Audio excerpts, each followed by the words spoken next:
26장 12절에서 25절 우리 같이 봉독합니다. 이삭이 그 땅에서 농사하여 그 해에 100배나 얻었고 여호와께서 복을 주심으로 그 사람이 창대하고 왕성하여 마침내 거부가 되어 양과 소가 떼를 이루고 노복이 심히 많으므로 블레셋 사람이 그를 시기하여 그 아비 아브람 때에 그 아비의 종들의 판 모든 우물을 막고 흙으로 메웠더라.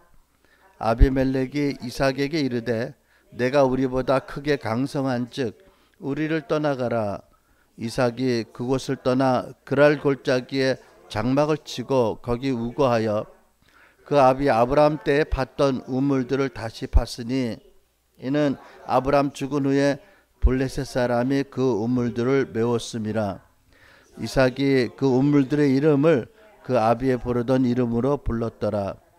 이삭의 종들이 골짜기에 파서 샘 근원을 얻었더니 그랄 골짜기들이 목자들이 이삭의 목자와 다투어 가로되 이 물은 우리의 것이라 하매 이삭이 그 다툼을 인하여 그 우물 이름을 에색이라 하였으며 또 다른 우물을 봤더니 그들이 또 다투는 고로 그 이름을 신나라 하였으며 이삭이 거기서 옮겨 다른 우물을 봤더니 그들이 다투지 아니하였으므로 그 이름을 르호봇이라 하여 가로되 이제는 여호와께서 우리 장소를 넓게 하셨으니 이 땅에서 우리가 번성하리로다 하였더라. 이삭이 거기로부터 부엘세바로 올라갔더니 그 밤에 여호와께서 그에게 나타나 가라사대 나는 내 아비 아브라함의 하나님이니 두려워 말라.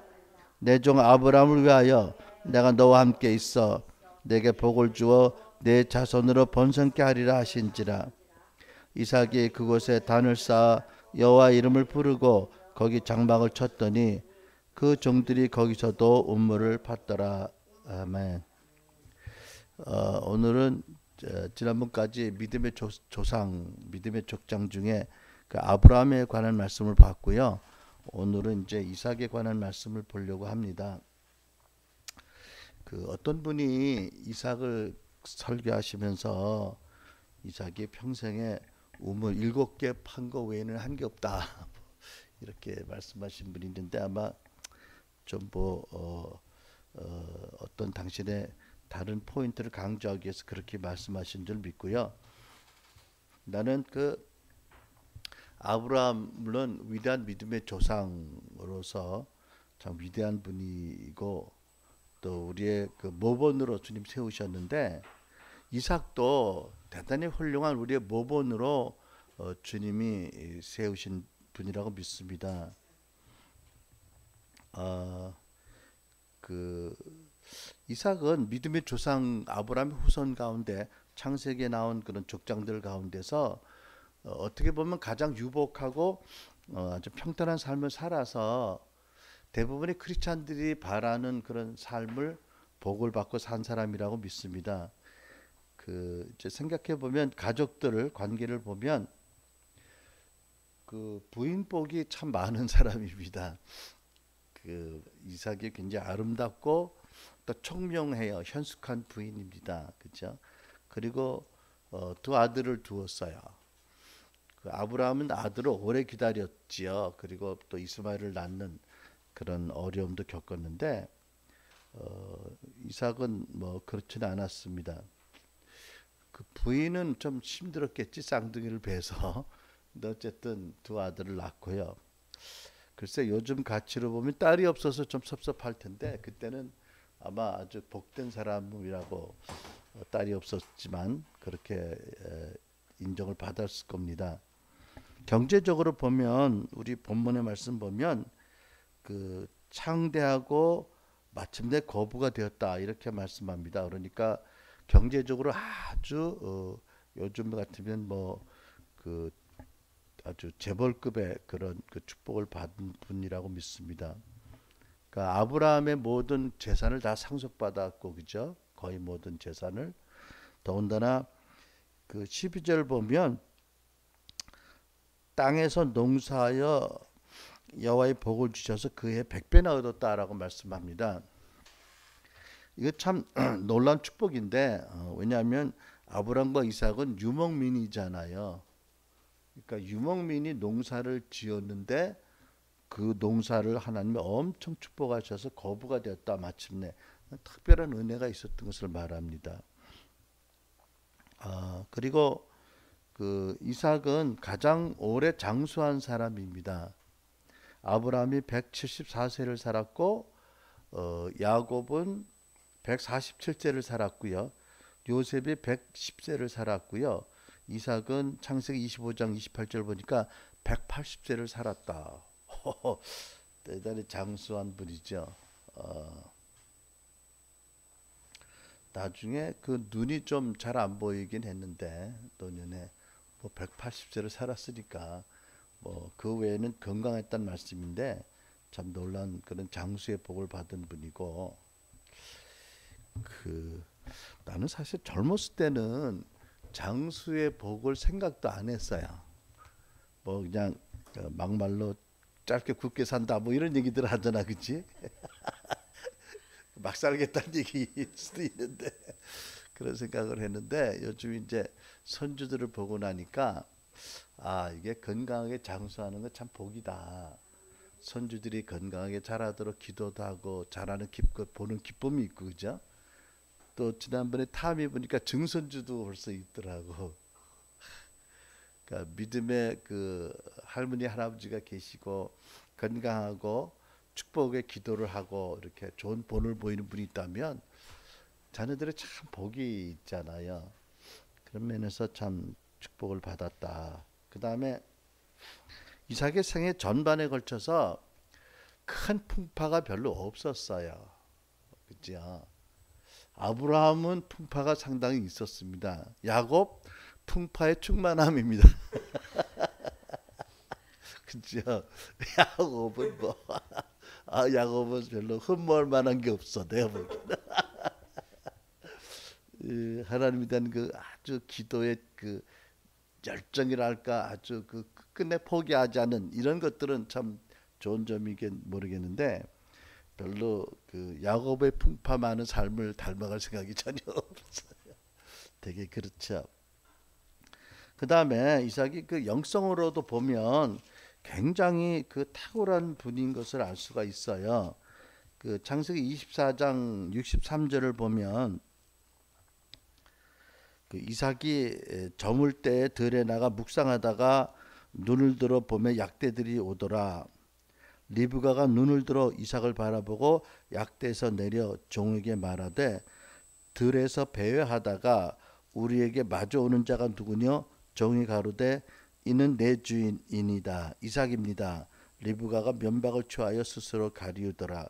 이제 처음 이삭과 리브가가 만나는 장면이에요. 그죠? 아버지 아브라함이 그 신뢰하는 종을 보내서 엄청난 재물을 보내서 이제 그 며느리감을 데려오게 합니다.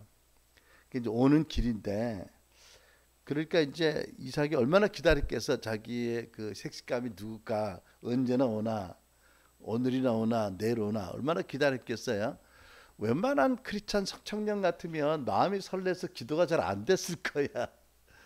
어쩌면 이삭도 그래서 들을 이렇게 리브가 보기에는 배회했는지 모르겠는데 그래도 성경 말씀 보면 묵상을 했다고 하거든요. 그러니까 요즘 말로만 워킹 프레이어를 했다. 걸으면서 기도했다. 뭐 이런 말씀을 묵상했다.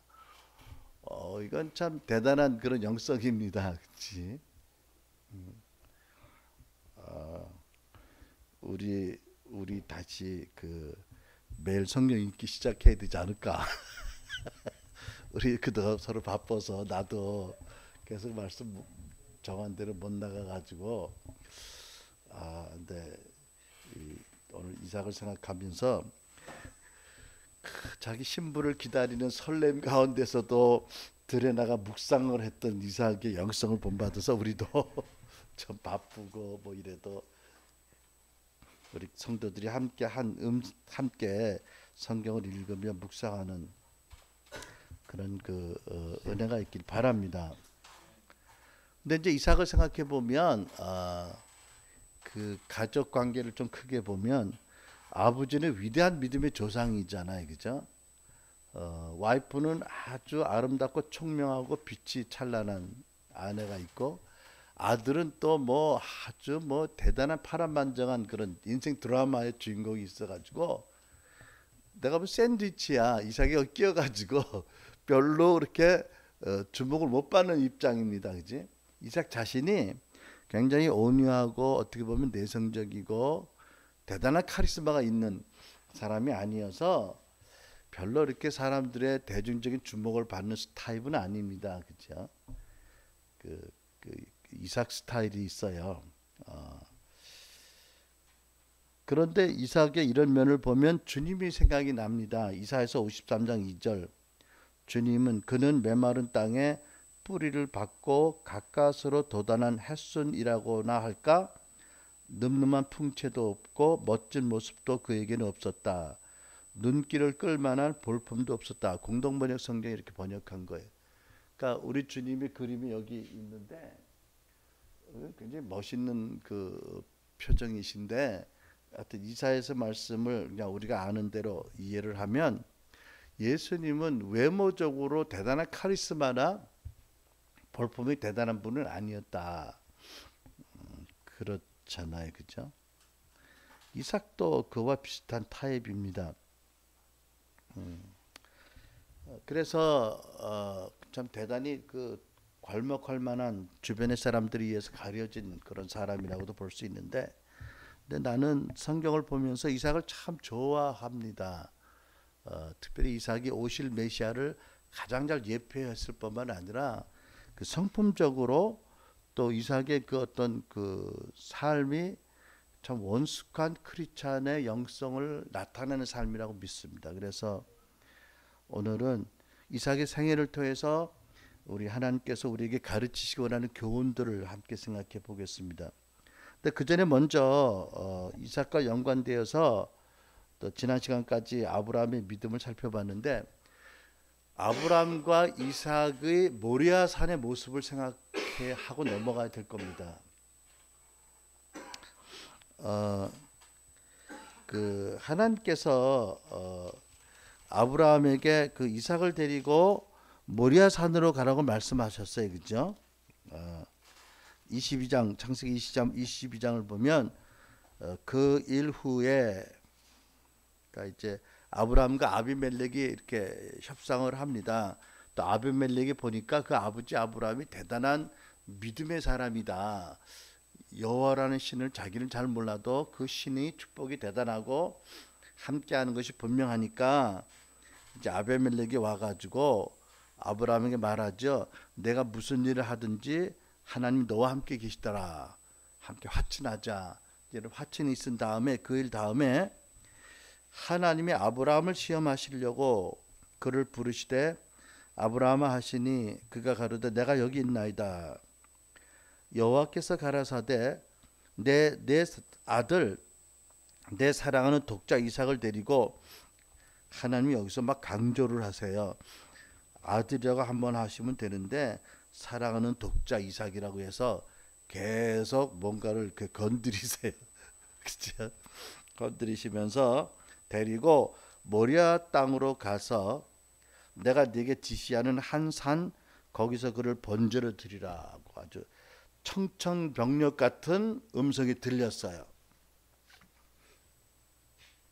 이 이삭이야말로 하나님이 이스마엘도 아니라고 하시면서 아들 낳을 것을 포기한 아브라함에게 내가 너에게 아들을 주겠다 선물로, 그리고 25년을 기다리게 하시고 낳은 아들이잖아, 그죠? 그러니까 하나님이 직접 말씀하시고 약속의 아들로 주신 이삭이에요. 그런데 그 하나님이 그 아들을 데리고 가서 번제의 제물로 바쳐라. 이건 뭐 완전한 뭐 이교도의 어떤 그런 묻지막지한 사악한 그런 제사를 연상시키는 말씀하신 거예요. 아들을 태워서 제물로 바쳐라. 그러니까 얼마나 충격이 컸을까. 아브라함이, 제가 아는 어떤 사모님은 그러시더라고. 하나님이 믿음을 따라 시험하시기 때문에 아브라함에게는 이삭을 바치려고 하셨지만 당신에게 아들이 하나 있었는데 외아들이 나한테 절대 그런 말씀 안 하실 거라고. 아예 선을 긋더라고. 글쎄요. 우리 저기 전사님 이제 결혼해서 아들을 낳았는데 하나님 어느 날 네 아들 데리고 그것도 아들이 컸어요. 아주 뭐 난지 뭐 한두 달 됐다면 또 그것도 충격이지만 정이 들 대로 들고 뭐 엄청 그 서로 사랑하는 그런 사이인데 갑자기 제물로 바쳐라.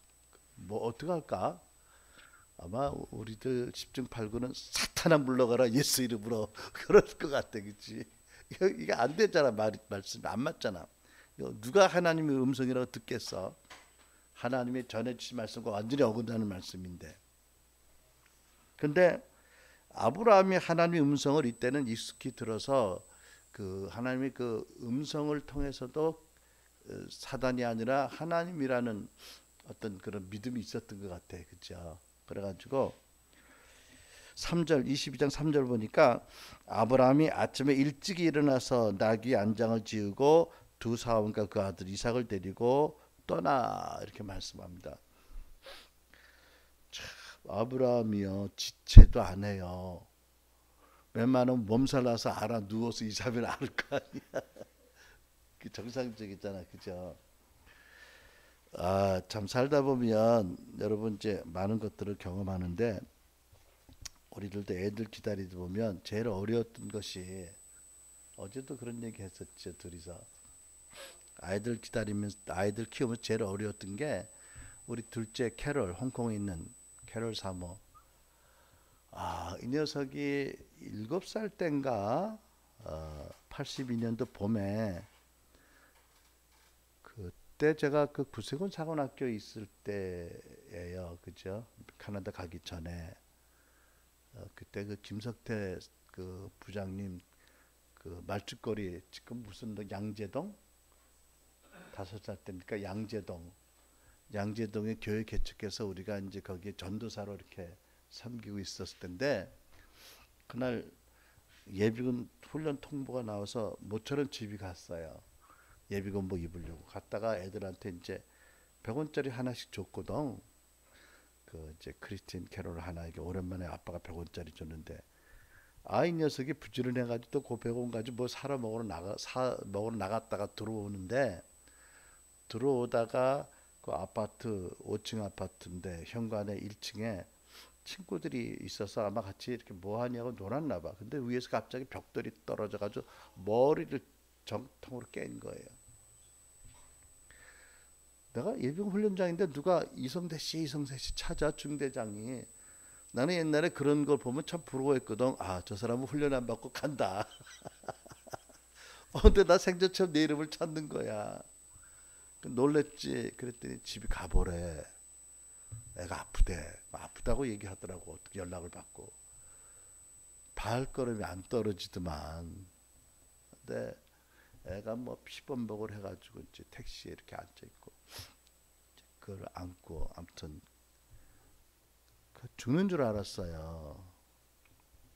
참 이야기가 긴데 어쨌든 그때 우리 친구가 하나 그 성모병원으로 레지던트로 일하던 친구가 있어가지고 그때 따로 입원실도 없는데 어떻게 그 친구가 힘써서 입원실도 생기고 돈도 전혀 없었는데 그 교회에 그 이제 장의자 들여올 돈을 마치 맡겨놓은 게 있었어. 그래서 전화를 드렸지 김석대 부장님께. 그랬더니 무슨 소리냐고 빨리 그 돈 써서 병원 가라고. 그래가지고 돈도 이제 어쨌든 생기고 병실 생기고. 근데 뇌수술을 해야 된다는 거지. 깨졌어요. 한몰이 됐어. 그래서 조그만 애를 머리를 빡빡 깎아가지고 이제 병실로 수술실로 들어가는데 와 눈물도 안 나오더만. 그래서 거기서 붙잡고 둘이서 간절히 기도했어요. 하나님, 모든 것이 하나님의 주권에 달려 있습니다. 죽고 사는 것이 하나님 뜻이고 주시는 분도 하나님, 취하시는 분도 하나님이신데 제발 얘가 병신만 되지 않게 해달라고 뭐 그렇게 기도를 했어. 간절히 기도하고 이제 들어갔는데 그 대수술인 줄 아는데 얼마 안 걸리고 나왔더라고. 그래서 무슨 일이라고 보았더니 이제 우리 친구가 걔는 이제 외과 의사인데 자기 이제 친구인 정형외과 전문의가 이제 집도를 하고 저도 들어갔어. 이제 수술을 참관하는데 이제 깨어진 두뇌를 이제 이렇게 톱으로 잘라냈겠지. 잘라내고 이제 두뇌를 열어서 보니까는 뇌막은 안 상했더래요. 피는 고여 있는데 근데 원래는 그 뇌막을 찢어서 뇌를 보고 손상된 뇌를 잘라내야 되는데 그 아이 때는 그 연령에는 그런지 모르겠는데 뇌막을 찢고 수술을 하면 뇌막염이 생기고 그래가지고 10중 8구는 어려움이 후유증이 심하대요. 근데 뇌막이 이렇게 결한 후에 그 껍질 그 안에는 속껍질 같이 한 신축성이 있잖아요. 그러니까 그게 안 찢어져도 그만한 충격이면 그 안에 뇌가 손상될 가능성이 충분히 있어요. 원래 찢어야 되는데 이 사람들이 이제 친구의 뭐 친구다 이렇게 하니까 아마 내 친구가 옆에서 찢지 말자고 그랬던 것 같아. 상할 수 있는 가능성도 있고 안 상할 수 있는 가능성이 있는데 안 찢어졌으니까 덮자. 덮어버렸어요. 근데 생각해보면 그 의사로서는 대단히 위험한 결정이었거든. 만약 나중에 덮었는데 뇌가 상해서 후유증이 생겼다면 집도의가 문제가 되는 거잖아. 소송감일 수도 있는데. 근데 감사하게도 하나님의 은혜로 뇌가 안 상했던 거예요. 감사하게도 안 찢고 그냥 덮어버렸어요. 그래가지고 참 기적같이 아이가 소생했는데 한 3일은 그 뇌 수술하고 결과를 확증될 때까지는 끝없는 지옥의 나락으로 떨어지는 그 느낌? 전혀 기도도 안 되고 뭐 그냥 완전 혼란과 뭐 이런 상태였었어요. 그래가지고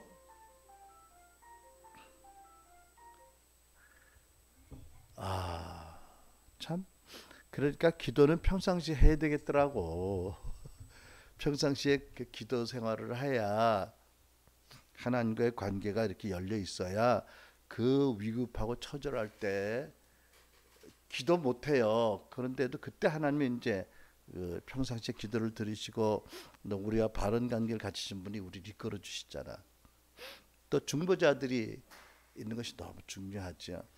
우리 뭐 그때 그 구세군의 리더인 그분도 얼마나 기도를 해주셨는지 그 교인들 과천에 있는 과천이란다 그 교회 교인들도 기도해 주시고 그래서 기적을 경험했어요.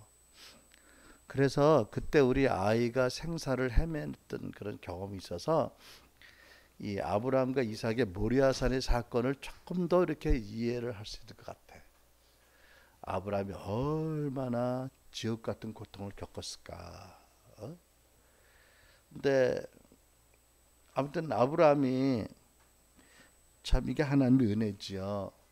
놀랍게 아무튼 그 다음날 아침에 일찍 일어나서 일단 출발을 해요. 근데 여러분 하나님이 왜 이렇게 하셨다고 생각하세요? 하나님은 질투의 하나님이세요. 그러니까 하나님이 그 메시아의 가계를 이루기 위해서 아브라함을 택하시고 그에게 참 믿음의 아들을 그 이삭을 주시기로 약속하셨는데 그러니까 하나님이 말하자면 선물이고 가장 값진 선물이고 가장 보배로운 은사가 이삭이 있잖아, 그죠? 아브라함에게. 그런데 성경을 보면 아브라함이 참 이삭을 사랑했는데 너무 사랑한 것 같아. 너무 사랑한 것 같아. 그래가지고 하나님보다 이삭을 한때는 더 사랑하고 있었던 것 같아요. 그러니까 그 은사와 축복과 생명을 주신 하나님보다 그 생명을 그 은사와 축복을 더 사랑한 거예요. 물론 하나님이 오랫동안 기다리시고 감동을 주시고 하셨겠지. 근데 아브라함이 어떤 이유로 깨닫지 못하고 회개를 못했어요. 그러니까 하나님 드디어 결단하시고 아브라함이 말씀하신 거야. 바쳐라.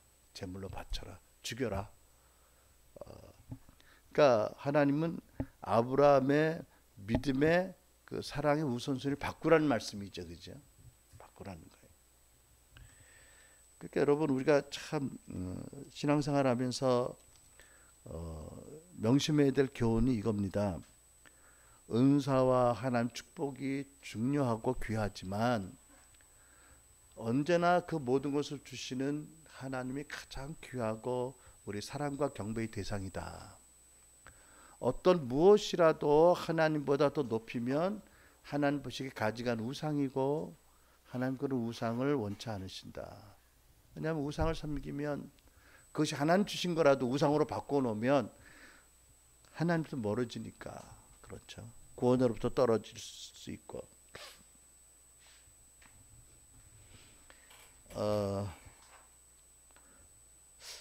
아브라함이 어떤 생각을 하고 그 사흘 길을 갔을까 생각해 보면 참 상상이 잘 안 될 만큼 고통스러웠을 거예요. 그렇죠. 그 사흘이나 걸어가. 한 시간쯤 걸어가서 해도 되는데 사흘이나 걸어가니까 그 제물로 죽인 아들 손을 잡고 얼마나 그 마음에 폭풍과 경란과 고통과 절망과 회의가 있었겠어. 혹은 뭐 내가 잘못 들은 거 아니야? 이런 생각 왜 안 들었겠어, 그죠? 그 분명히 하나님이 아닐 수도 있어. 뭐 이러면서 어쨌든 가는 거예요. 가는데 우리가 그 야고보서나 히브리서 말씀 보면 특별히 야고보서 1장 5절은 누구든지 지혜가 부족하거든 꾸짖지 아니하고 모든 사람에게 후히 주시는 하나님께 구하라 그리하면 주시리라. 하나님이 우리가 지혜와 명철이 부족하다고 꾸짖지 않으세요. 이것 때문에 힘들고 어려울 때 구하면 주신다는 거예요. 그렇죠? 그러니까 아브라함은 분명 계속 울부짖고 기도했겠죠. 하나님께 어떻게 내가 이 말씀을 받아들여야 됩니까? 이것이 어떻게 당신의 음성이라고 내가 믿고 아들을 죽여야 됩니까? 당신이 주신다고 스스로 약속해서 자원하서 약속하시고 주신 아들이 아닙니까? 라고 얼마나 부르짖었겠어. 이해력을, 명철을, 지혜를. 히브리서 11장 17절로 19절 아브라함은 시험을 받을 때에 믿음으로 이삭을 드렸으니 저는 약속을 받은 자로 돼 그 독생자를 드렸느니라. 저에게 이미 말씀하시기를 내 자손이라 칭할 자는 이삭으로 말미암으라 하셨으니 저가 능히 죽은 자 가운데서 다시 살리실 줄로 생각한지라. 그러니까 이 사흘 길을 3일 길을 아들을 잡고 걸어가는 어느 시점에 내가 믿기에는 하나님의 보통 일하시는 거 보면 마지막 때쯤 돼서 주셨을 거야. 이게 미리 주셨으면 얼마나 좋았겠어. 아마 이 깊은 사망의 음침한 계곡과 3일을 걸어가지고 맨 마지막쯤 주신 거죠. 뭘 주셨어요? 나는 전능자라 너는 내 말씀에 따라서 아들을 어떻게 하면 죽이면 내가 살릴 거다. 이거는 우리같이 부활을 경험하지 않은 세대로서는 상상하기 어려운 일이지만 아무튼 하나님이 주신 깨달음이 그거예요. 그렇죠? 넌 내 말씀대로 죽여라. 내가 생사를 주관하시는 자가 아니냐. 내가 살릴 거다. 어떻게 되면 그렇게 되면 네 믿음의 우선순위가 사랑의 우선순위가 바뀔 거고 너는 다시 나와 함께 걸을 수 있다. 이런 말씀이겠죠. 그래서 여러분 우리가 이제 이 부분에서 참 명심할 교훈은 하나님을 섬기는 우리에게 그 무엇보다 하나님보다 더 소중하고 우선적인 건 없다. 그렇다면 하나님은 그걸 멸하신다. 바꿔야 된다. 우리가 항상 그렇죠. 그러니까 그것이 뭐 자식이든 그것이 우리 사역이든 뭐 하나님 섬기게 주신 은사든 뭐 무엇이든 간에 그것보다 더 귀한 거 없는 거예요. 그렇죠. 그러니까 신혼부부들 잘 들어. 그것이 자기의 신랑이든 신부든 하나님보다 더 살아가는 것을 오래 하면 하나님이 모리아 사도를 부르면 어떡해.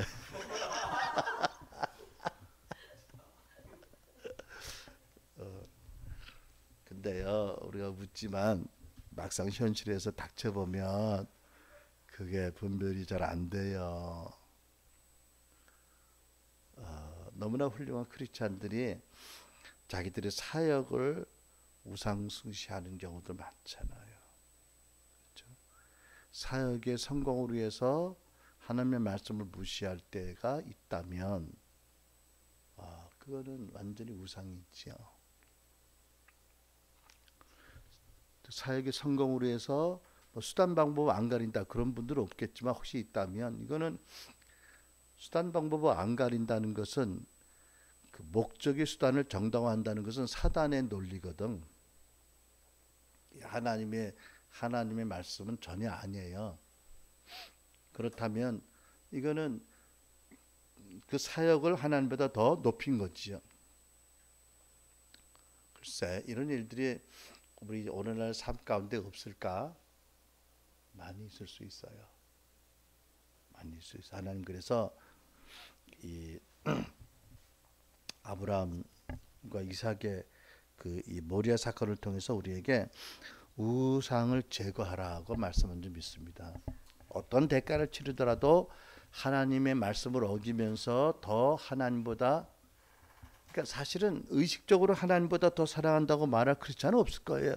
근데 이제 문제는 뭐냐면 하나님의 말씀을 무시하면서 무엇을 추진한다면 하나님의 일이든지 그것이 어쨌든지 이 우상인 거죠, 그렇죠? 그러니까 뭐 서로 사랑하라 이런 말씀을 무시하면서 다른 사람들을 무리하게 희생시키면서 뭐 한다든지 무시하면서 한다든지 사람들의 정당한 의견을 무시하면서 뭐를 끌고 간다든지 이거는 하나님의 방법이 아니잖아, 그렇죠? 더 나가서 뭐 참된 말을 안 한다든지 정직하지 않다든지 그런 마찬가지죠, 그렇죠? 근데 또 한 가지 우리가 여기서 이제 22장 넘어가기 전에 이삭의 편에서 좀 생각을 해봅시다. 그 모리아산의 사건에서 그 22장 6절을 보면 아브라함이 이에 번제 나무를 취하여 이제 사환들을 남겨놓습니다. 이제 이 그 목적지 도달을 했어요, 그죠? 이제 모리아산이 거의 가까웠으니까 아브라함이 사원들에게 너희는 나귀와 함께 여기서 기다리라 이렇게 말합니다. 내가 아이와 함께 저기 가서 경배하고 너희에게로 돌아오리라. 사실 이때는 의도적인 거짓말이었어요, 그죠? 그 사원들에게 그 얘기할 수 있는 상황이 아니니까 갔다 오겠다고 말했지만 사실은 가서 이삭은 죽고 혼자 와야 되는 거예요.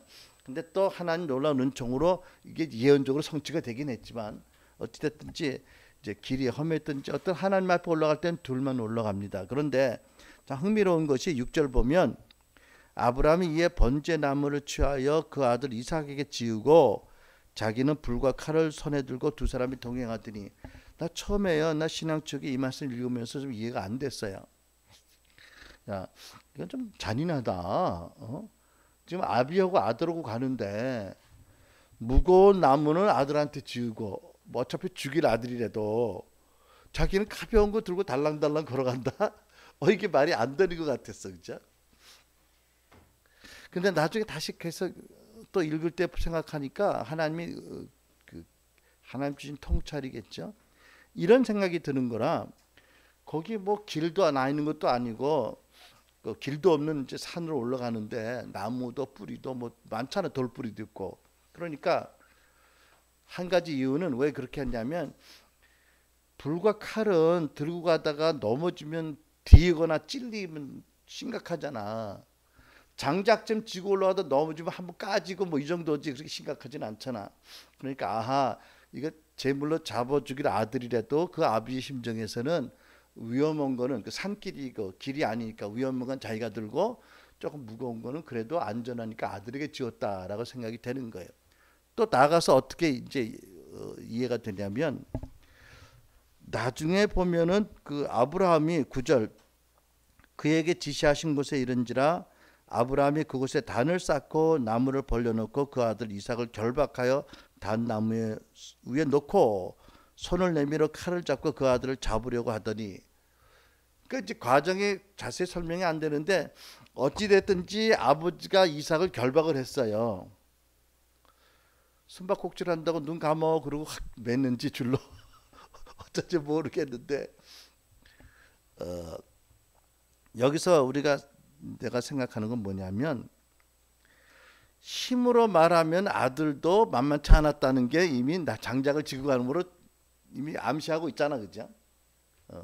그 아들이 나이가 몇 살인지 모르는데 학자들에 따라 12살에서 25 사이라고 하는데 어쨌든 아들이 그 무거운 장작짐을 지고 올라갈 만한 체력이 있었던 거야, 그지? 그러니까 둘이 레슬링을 붙으면 누가 이기는지 모르는 거야, 이게. 예? 그러니까 뭐냐면 여기서 레슬링을 붙지 않았다는 거예요. 그러니까 아브라함이 어떻게 했든지 이삭이 왜 그랬든지 아무튼 결박을 당한 거야. 여러분은 어떻게 생각할까? 우리 아버지가 어느 날 어디 아무도 없는데 데려가 가지고 너 한번 죽어봐라. 그러면 노인네가 미쳤나 망령났나고 오히려 묶어버릴 거 아니겠어? 뭔 말하면 하나밖에 없는 생명을 그렇게 내놓겠냐고. 어떻게 했어? 우리 전사님들은 내놓을까? 이거는 참 이거는 말이 안 되는 드라마보다 더 드라마틱한 얘기인데 이제 그것을 암시하기 위해서 또 이제 하나님이 그렇게 이끄시고 기록하신 것 같아. 나무를 지고 올라갔다. 이삭이 어떻게 왜 결박을 받았을까? 참, 참, 참 여기 성경에 자세히 나타나지 않았지만 여러분 어떻게 생각해? 아까 읽은 히브리서 말씀에 의하면 아브라함이 결국 그 사흘길을 지옥길 같은 길을 가면서 울부짖고 회의하고 고통하고 절망하면서 문득 하나님이 깨닫게 하신 것이 그거잖아, 그죠? 너는 말씀에 따라 죽이겠으나 내가 다시 살리겠다. 뭐 이게 계시로 왔다, 믿어졌다. 그러면 모리아 산에 가서 아들을 결박할 때 그 얘기를 했을까 안 했을까? 했겠지. 그 얘기 안 하고 누가 결박을 받겠어? 근데 그 얘기를 했어도 거기에 하나님의 임재가 있고 하나님 이삭에게 감동해서 받아들였지. 그거 받아들이겠어, 그지? 미쳤나 이 노인네가 이러고 이제 거기다 묶어놓고 내려오겠죠, 혼자. 참 하나님 거기 계신 거예요. 순종하니까 함께 계셔서 초자연적인 은총을 주신 거죠, 그죠? 두 사람에게. 그래서 여기서 보는 것 어떤 게 있냐면 때로는 하나님이 보내셨다고 믿어지지 않는 시험, 어려움, 그죠? 여기 22장 1절 시험하시려고 하셨으니까 아브라함을 시험하셨지만 또 아들도 함께 시험 당한 거 아니겠어요, 그죠? 이럴 때에 몸부림치고 난리를 치고 인간의 방법과 수단으로 하는 것보다는 하나님 이게 무슨 일입니까? 라고 아브라함처럼 여쭙고 지혜를 구하고 통찰을 구하고 때로는 하나님께 맡기고 그냥 가만히 있는 것이 사는 길일 수 있어요, 그죠? 살려고 하면 죽고 죽으려면 사는 거예요, 그렇죠? 이삭이 그런 경우였잖아요. 이삭이 그런 경우에.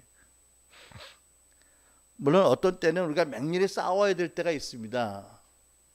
근데 어떤 때는 그 엄청난 그 폭풍 같은 상황 가운데서 오직 하나님만 바라보고 우리의 전적인 무력을 고백하며 우리를 도우시는 그분만 바라볼 때 오히려 그것이 승리로 나가는 예배이고 승리의 첩경인 줄 믿습니다. 아멘. 물론 여기서 좀 더 생각해 보면 또 아브라함이 평상시에 그 아들 이삭이 보기에도 아버지가 증거하는 하나님의 말씀을 따라 살았고 그 하나님을 이삭은 아직 체험적으로 경험하지 못했을지라도 아버지를 보면서 그 하나님이 참되시고 거룩하고 전능하다는 어떤 믿음의 간증이 많이 있었겠지요. 그게 없으면 뭐 내가 믿는 여호와께서 너를 죽이면 살리라, 여호와가 누구야 뭐 이러고 펄펄 뛰지 않겠어요, 그죠? 근데 여기 보면 21장 보면 아비멜렉이라는 이방인도 아브라함을 우정 찾아와서 너희 하나님 너와 함께 계시다라고 말하는 걸 봤을 테니까 이삭이 평상시에 아버지의 믿음 생활에 믿음이 간 거예요, 그렇죠? 그러니까 어느 날 보면 우리 자녀 세대들이 그 부모들을 판단하거나 교회를 떠나는 이유가 뭐 잘 믿는다고 하는데 보면 뭐 위선이 많고 앞뒤가 안 맞고 도무지 신뢰성이 없어서 그런 거 아니겠어, 그렇죠? 그렇다고 그래서 안 믿는 아이들 눈에 볼 때 다 뭐 이해가 되고 동의가 될 일이 다 있는 건 아니지만 어쨌든 우리의 많은 그 믿음의 어떤 그런 그 간증이 충분하지 못해서 그럴 수 있잖아, 그죠? 또 한 가지는 아브라함이 정말 평소에 아들 이삭을 끔찍히 사랑하는 걸 아들이 믿었으니까 그 아버지 말을 믿지. 아버지가 평상시에 아들 보기를 돌같이 보고 시간도 같이 안 해주고 아들 보기에 물론 아버지 그렇지 않지만 아들 보기에는 무시당했다. 아버지 나를 인정하지 않는다. 그러는데 하나님이 너를 죽이면 하나님 살리시느라 그러면 말을 듣겠어? 미친 노인네라고 덤벼들죠. 그러니까 두 가지입니다. 그렇죠? 아브라함이 평상시에 여호와를 섬기는 신앙 생활이 본이 되었고 아들이 보기에도 신뢰할 만한 부분이 있었다. 또 육신적으로 아버지가 참 자기를 사랑한다는 것을 의심치 않았다. 그 위에 하나님의 초자연적인 임재가 있고 하나님의 역사가 있어 이삭이 결박을 받았을 거라고 믿습니다. 우리가 뭐 완전한 부모가 되기는 참 힘들지만 그러나 최소한도 하나님의 은혜를 의지해서 자녀들이 보기에 거짓이 없는 믿음의 아름다운 간증이 있어야 될 것이고, 그렇죠? 아이들을 정말 사랑한다는 확신을 갖게 해야 되겠죠. 어디까지 하나님보다 더는 아니지만 하나님 가장 사랑하고 그 다음에는 아들을 우리 엄마가 아빠가 날 사랑한다라는 믿음을 줘야 그 아이들이 하나님을 따르고 하나님을 받아들이지 않겠나, 그렇죠? 이런 것들 우리가 생각해 보는 거죠. 그러니까 에베소 6장의 말씀 보면 또 아비들아 너희 자녀를 노엽게 하지 말고 주의 헌교를 가르쳐라. 오직 이거 우리 교회 회복돼야 돼요.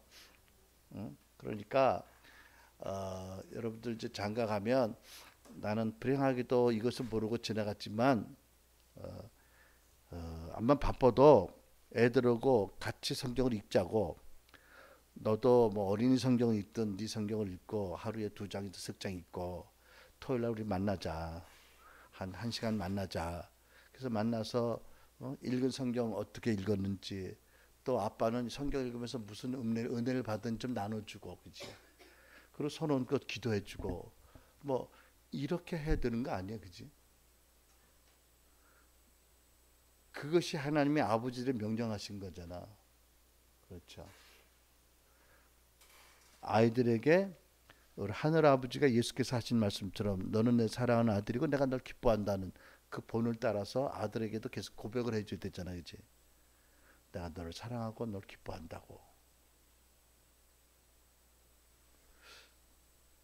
어제 피곤해서 인터넷 신문 보니까 중국의 어떤 사람이 딸을 낳았는데 너무 못생긴 딸을 낳아가지고 알고 보니까 부인이 결혼하기 전에 1억을 들여서 성형수술을 했대더라. 그래서 속였다. 그래가지고 이혼 소송을 하고 뭐 1억 몇 천만 원 위자료를 요청했다고. 비록 그랬을 망정 내 딸 내 아들을 사랑하고 노엽게 하지 말아야 되잖아, 그치? 요즘 옛날에 없던 이런 일들이 있어. 얘기 안 했으면 얘기해. 하긴 둘이 오래 알았으니까 그런 건 없겠지. 근데 신문에 사진 보니까 정말 비포와 애프터가 너무 다르더라고, 그 사람은. 참. 그래도 자기 자식인데, 나중에 성형해주면 되잖아, 정부만 아니면. 그래가지고 애를 버리고 노엽게 하면 되겠어. 안 믿는 사람 얘기인데 참 비참한, 참 안타까운 얘기들이 많은 거예요. 어쨌든 자녀들을 노엽게 하지 말고 주의 훈계와 교양으로 네가 가르쳐라, 아버지들이. 여러분 정말 그렇게 하기 바랍니다. 이 기본적인 아버지의 파더링에 대한 하나님의 명령을 안 지키고 뭐 아무리 주일학교 프로그램 좋은 교회 간다 한들 한계가 있는 거 아니겠어? 무엇보다도 먼저 무지 때문에 그렇지만 불신앙으로 불순종한 거 아니야? 믿음으로 하지 않는 것은 다 죄라고 했는데, 그죠? 오늘날 대부분의 크리스찬의 아버지들이 죄 짓고 있는 거라 이 말씀을 아버지 파더링에 대한 말씀을 어기고 있잖아.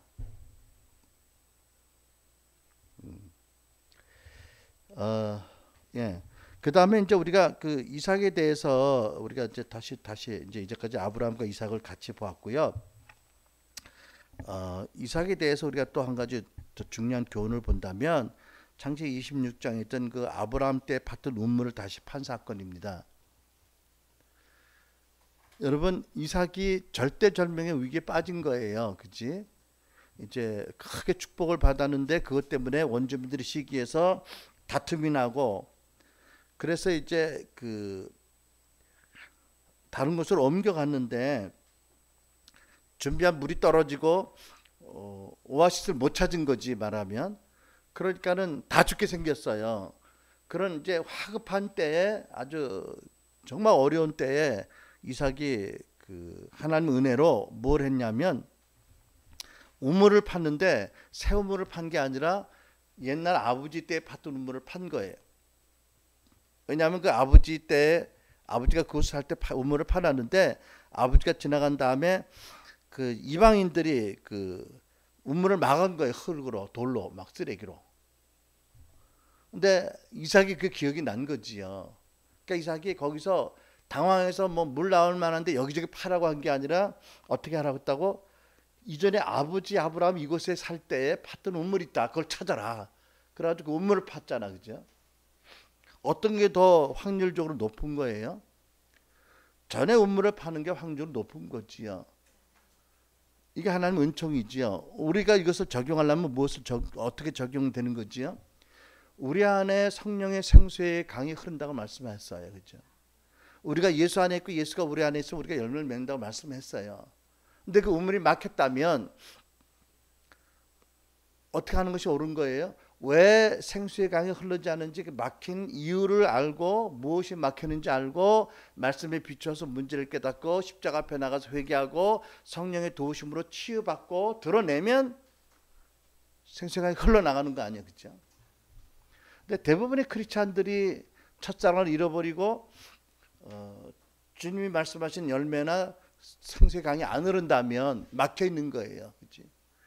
그러니까 원수 마귀가 여러 가지 사람이나 자기 실수나 자기의 무지로 인해서 불순종으로 막은 거지요. 그걸 파야 된다. 그게 생명줄을 찾는 거다. 다시 우물을 파고 부흥의 샘물을 터야 된다. 첫사랑의 우물을 파야 된다. 그리고 말씀 그대로 우리에게 임하도록 우리가 그것을 파내야 된다. 이런 교훈이 우리 이삭을 통해서 볼 수가 있는 것입니다. 그렇죠?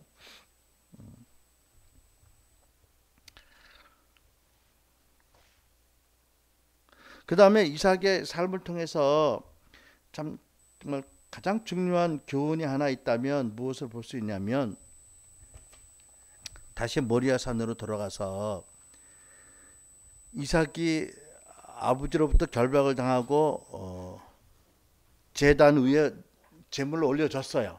산제물로. 그지? 그리고 이제 아버지가 참 손을 내밀어 칼을 잡고 그 아들을 잡으려고, 요즘 사람 잡는 사람들이 있더라고. 진짜로 생각하지도 못할 극악한 범죄인데, 어쨌든 이 아브라함도 물론 외적으로는 사람을 잡는 거, 자기 아들을 칼로. 그래서 우선 내리치려고 그렇겠지. 아들을 가장 빨리 죽이는 방법을 생각했겠지. 어디를 칼로 쳐야 가장 빨리 죽을까? 가슴? 목이든지 가슴이든지. 아이고 주여. 이 칼을 들어서 왁 치려고 하는데, 그때 하나님이 천사가 딱 불러서 아브라함아 아브라함 하고 부르는 거예요. 그러니까 여기서 또 한 가지 우리가 또 알 것은 뭐냐면, 우리가 항상 우리 귀가 하나님께 열려 있어야 되는 거예요. 만약 이때 아브라함이 귀가 막혔다고 하면 그냥 논스톱으로 꽂았을 거 아니야. 그지? 물론 하나님이 귀를 뚫어서 듣게 하시지. 하지만 우리 편에서는 아무리 절망 중에서도 그 하나님을 믿는 믿음의, 신락 같은 믿음의 열려짐이 있어야 된다는 거지. 그지? 그냥 자포자기해서 그냥 미친 듯이 하면 이거 안 되는 거야. 그치? 예? 그러니까 하나님 말씀 끝까지 들어야 돼. 아브라함만 못 들으면 그냥 끝났어. 그럼 이삭 아브라함도 끝난 거야 이제 그게. 무슨 믿음의 족장으로 어떻게 살겠어? 그러니까 여러분 아무리 힘들어도 하나님에 대한 소망과 귀를 열어놔야 된다, 그지? 그런데 이제 포인트는 이삭에 두면 우리가 잘 알잖아요. 여호와 이레 그 아브라함이 하나님이 막으시고 그다음에 아브라함에게 여호와 이레 어린 양을 보게 하시고 수풀에 이렇게 걸린 뿌리 걸린 양. 그리고 하나님이 이삭 대신에 이제 양을 이제 죽이라 그러셨어요. 그리고 하신 말씀이 네가 나의 말씀을 준행했기 때문에 네가 나를 경외하는 줄 내가 인정했다. 와, 하나님 미리 다 아시는데 근데 하나님이 이렇게 우리를 구체적으로 시험하세요. 근데 어쨌든 이삭이 평생 동안 평탄하고 그러면서도 많은 복을 누리고 정말 온유함의 능력을 인정받은 사람이에요. 이삭은, 그죠? 근데 그 이삭의 그 생애의 축복과 그 온유함의 능력을 나타내고 정말 오신 메시아를 잘 예표한 사람이 된 어떤 이유가 있다면, 하나님의 그 체험의 축복의 이유가 있다면 이게 모리아산의 사건에 계십니다. 여러분 생각해 보세요. 이삭은 포기했어. 아버지가 칼을 들고 자기를 내려 찍는 것까지 본 거 아니야. 눈을 감았겠지만 그 순간에. 근데 그 순간에 하나님이 아브라함아 아브라함하고 하시고 만류하시고 스톱하시고 그 옆에는 양을 보게 하시고 양을 잡으라고 말씀하셨어. 양이 잡혔어. 그러니까 양을 아브라함이 제물로 잡는 거 옆에서 봤겠잖아, 그렇지? 이삭이 얼마나 부들부들 떨었을까? 정신 없었을까요? 막 이삭은 정신을 부들부들 떨고 이제 뭐 죽다 살아났으니까 그것도 자기 아버지 손에 하나님을 위해서. 그러고 부들부들 떨면서 양을 잡는 아버지를 받지 않겠어, 그죠? 뭐 양의 목에 칼을 꽂고 피를 뽑아내고 양이 뭐 그 제물로 잡히는 양은 칼을 맞고 죽어도 소리치질 않아요. 그 팔레스타인 쪽의 양들은 그렇더라고. 근데 내가 길렀던 양들은 좀 달라.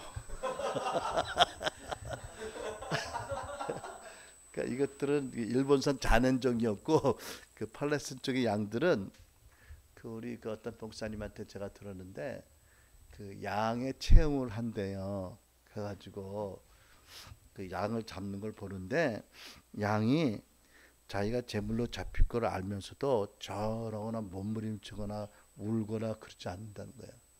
눈을 껌뻑껌뻑 그대로 그냥 부들부들 떨면서 사지 떨면서 그대로 죽는데 저항하지도 않고 소리치지도 않고. 그걸 보면서 십자가의 주님을 그렇게 볼 수 있었다는 거죠. 어쨌든 죽이고 피를 뽑고 껍질을 뽑고 토막을 내서 제단에 올려놨을 거 아니야. 그리고 불을 붙였어요. 그 타는 냄새가 얼마나 고약했겠어. 어쨌든 근데 이삭이 그걸 보면서 하나님이 그에게 뭘 깨닫게 하셨어요? 한마디로 저게 너다라고 하신 거 아니겠어? 내가 개입하지 않았으면 네가 저렇게 죽은 거다. 그러니까 이삭이 부들부들 떨면서 거기서 본 게 뭐냐면 자기 죽는 모습이에요. 그죠? 결국 우리에게 뭘 가르쳐요? 십자가에 달리신 예수 그리스도를 우리가 믿고 예수를 영접한 순간 우리 옛사람은 그와 함께 죽었잖아. 그리고 우리 안에 예수님이 살아계시잖아. 우리가 육신 가운데 거하는 것은 우리 안에 살아계신 예수님을 증거하는 것이잖아. 나타내는 것. 근데 우리의 문제는 뭐냐면 우리의 자아가 자꾸 살아서 우리 안에 계신 예수님을 덮어버리고 우리 자아가 자꾸 다스리고 나타나는 거잖아. 그래서 우리 자아가 그래서 자꾸 연단도 있고 고통도 있잖아요. 말씀 그대로 순전하게 믿고 그것이 우리에게 입혀져서 우리가 정말 예수와 함께 죽었다 옛사람은 이제는 내가 사는 것은 나를 위해 사는 것이 아니라 그를 믿는 믿음과 사는 것이다 라는 말씀이 그대로 입혀진다면 우리 삶이 예수님을 더 닮고 이삭을 닮지 않았을까? 뭐 그렇게 싸우고 전쟁하고 뭐 씨름하고 넘어지고 이런 일이 없지 않겠어요, 그죠? 그런 가운데 하나님 모든 축복으로 함께 하시지 않겠어? 이미 그 자아가 다루어졌으니까 하나님이 그를 축복하시는 그 축복이 모든 사람에게 예수 그리스도 이름으로 나눠지는 거 아니겠어요? 축복의 통로로. 야곱같이 자아가 강해서 안 깨지니까 하나님이 계속해서 이렇게 깨뜨리고 저렇게 깨뜨리셔서 어떠하든지 우리 안에 계신 예수님을 나타내려고 하시지 않겠어요, 그죠? 근데 이삭은 평생에 그렇게 많은 은혜를 받고 그러면서 깊은 영성을 가지고 그리고 참 그 아름다운 삶을 산 이유는 뭐냐면 모리아 산의 계시가 너무나 그에게 생생한 거지요. 그 죽어가고 태워지는 양을 보면서 저게 난데. 그러니까 이삭의 육신적인 삶은 사실 거기서 끝난 거예요. 그렇지? 이삭에게는. 나머지 삶은 오직 하나님 은혜로 사는 삶이라고. 그러니까 자기 삶은 자기 거라고 주장할 이유가 없는 걸 이삭이 너무 잘 아는 거예요. 아버지 축복 가운데, 하나님 축복 가운데. 예수께서 그렇게 말씀하잖아요. 그죠?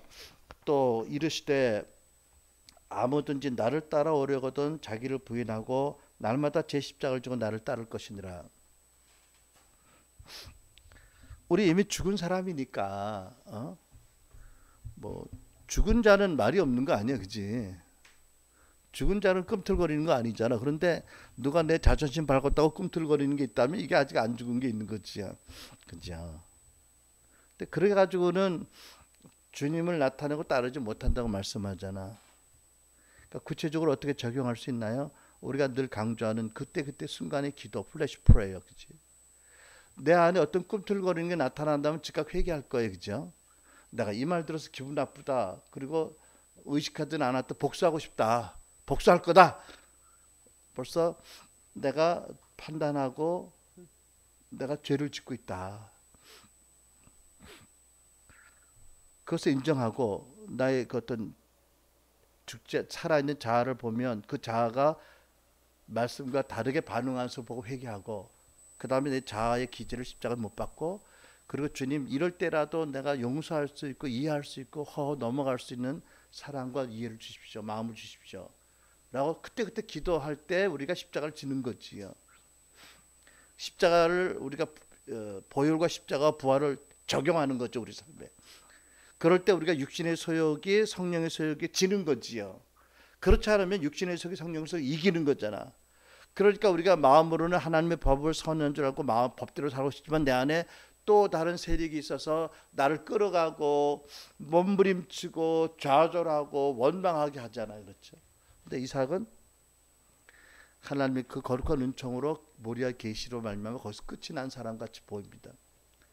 그러니까 평생에 하나님 함께 하셨고 무력으로 다투지 않습니다. 나중에 보면 이삭이 심지어 그 아들 야곱과 그 이제 에서를 축복할 때 믿음으로 이제 믿음의 족장의 축복을 전할 때 속임을 당했잖아.